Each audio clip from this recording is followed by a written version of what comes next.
Hey guys, welcome back to another video. Today we got our first looks at Black Ops 4, official release from Call of Duty. No more leaks, no more teasing, no more just hearsay and speculation. I really just want to sum up the Black Ops 4 live stream real quick with some footage from the live stream, and I was able to jot down some notes today on it, so we can look into these and just discuss it real quick, sum it up, and I can give you my thoughts on what I think of the game at the very end. Alone, you can put up a fight, but together, you can start a war.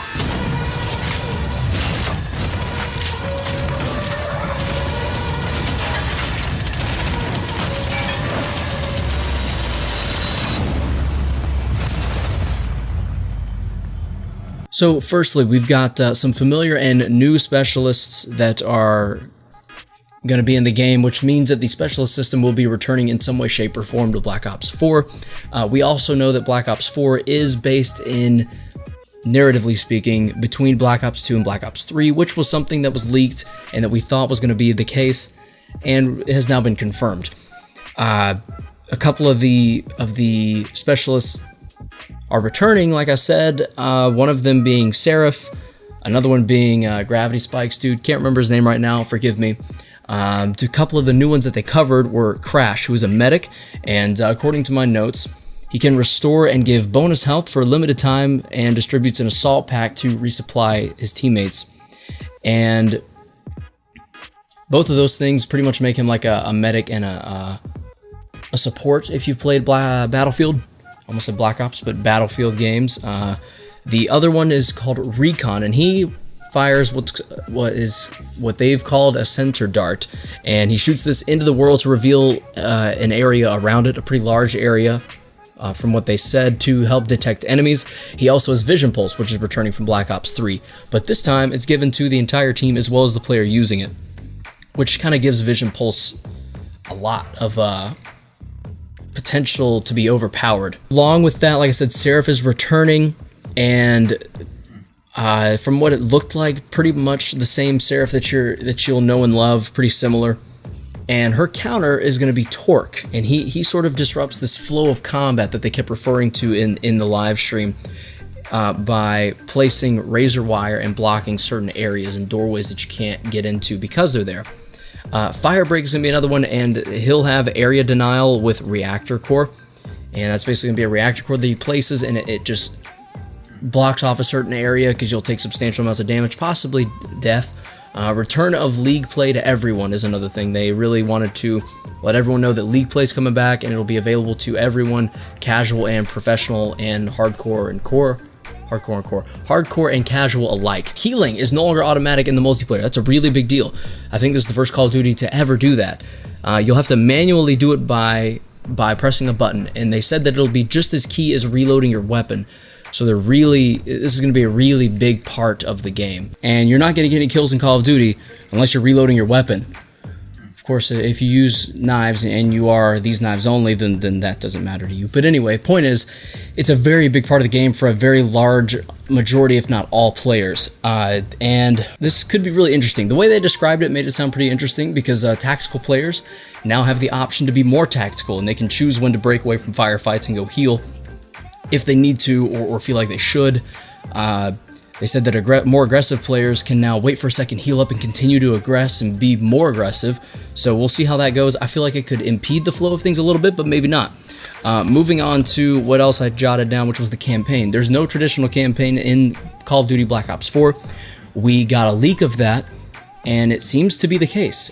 They've pretty much confirmed it straight away, but they did say that there will be individual stories in the form of missions for each specialist. So each specialist you'll get to know a little more and be able to master them even more outside of the multiplayer spectrum, so you can save that KD and really learn your specialist before charging into battle. They also reassured that lack of campaign by stating that there will be narrative interwoven throughout all of their modes.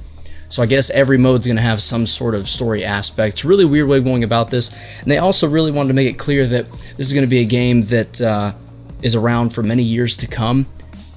I think they said it's 10 years worth of experience into one game, 10 years worth of whatever into one game, and that they want this, they intend for this game to be around for years to come. So could be a long-term COD. I don't know. We'll see. Treyarch has supported Black Ops 3 since its release up until now, and it still does seemingly. They just added prop not too long ago, so I'm with it. I can believe it. And for the zombies, there's going to be a brand new storyline. We're starting all the way over. The first thing they showed was Egyptians. You went all the way back to the Egyptian days, and this dude did something with an Egyptian symbol. They turned into zombies, Egyptian zombies instead of Nazi zombies, maybe. I don't know. They sounded a lot like Nazi zombies, but they were definitely turned into zombies by some Egyptian magic. Lots of time traveling. And in this first Egyptian area, they showed them having swords and shields and hammers. So maybe we'll get some kind of hack and slash zombies map mode, potentially. They've also introduced a lot of mutations to the gameplay, so you can really edit and change the game how you want within the game without having to worry about mods or applying mods.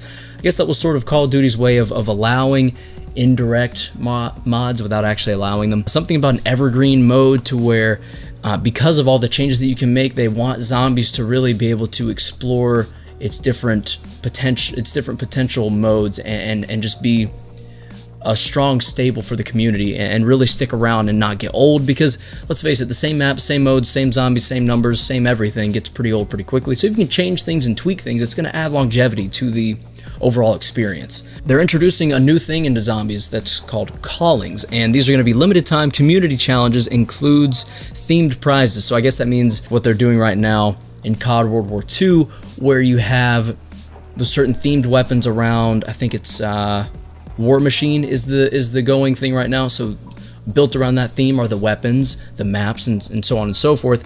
So that'll be in zombies now, and you can get prizes based on those themes and probably times of the year holiday events.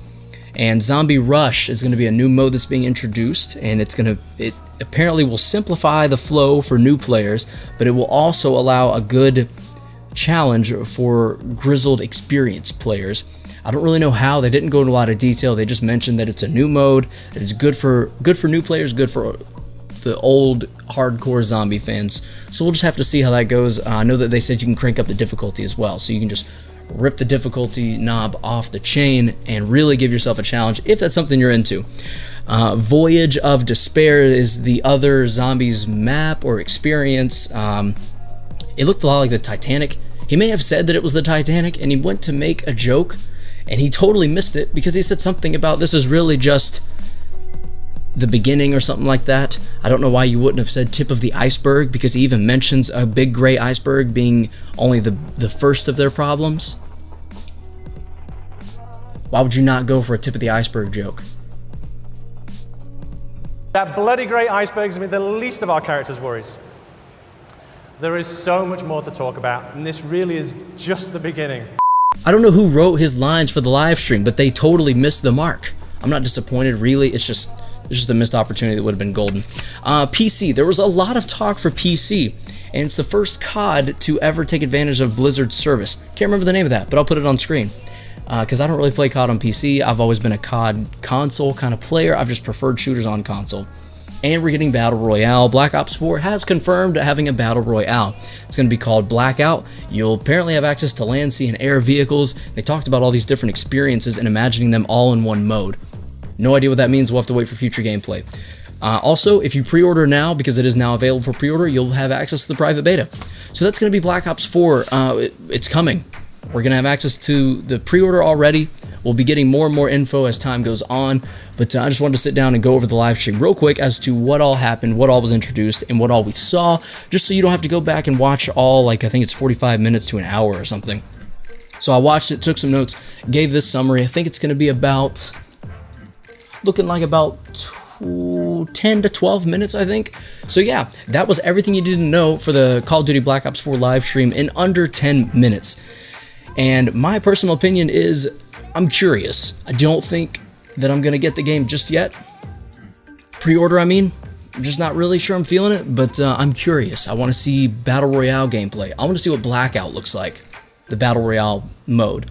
I want to see more zombies details, and I want to see more about the multiplayer, because from what I saw, it didn't look very Overwatch-esque. I don't know what people are talking about. There's no boost jumping, and there's no wall runs. It's all boots on the ground. They confirmed all 3 of those in the live stream. I should have included that in that quick little summary, but it should be cool. It should be a lot of fun. It looks alright. I'm a little disappointed in the lack of campaign. I don't know that I'm getting this one, but I am curious and will be along for the ride to see what happens next. So yeah, if you enjoyed the video and you're excited about Black Ops 4, feel free to drop a like. If you're not excited for Black Ops 4 and you don't really think it's to be that good, and you didn't like this video at all, feel free to dislike. But if you do, and as always, be sure to enjoy yourselves. And until the next video or live stream, because I tend to do a little bit of both, stay frosty and stay humble.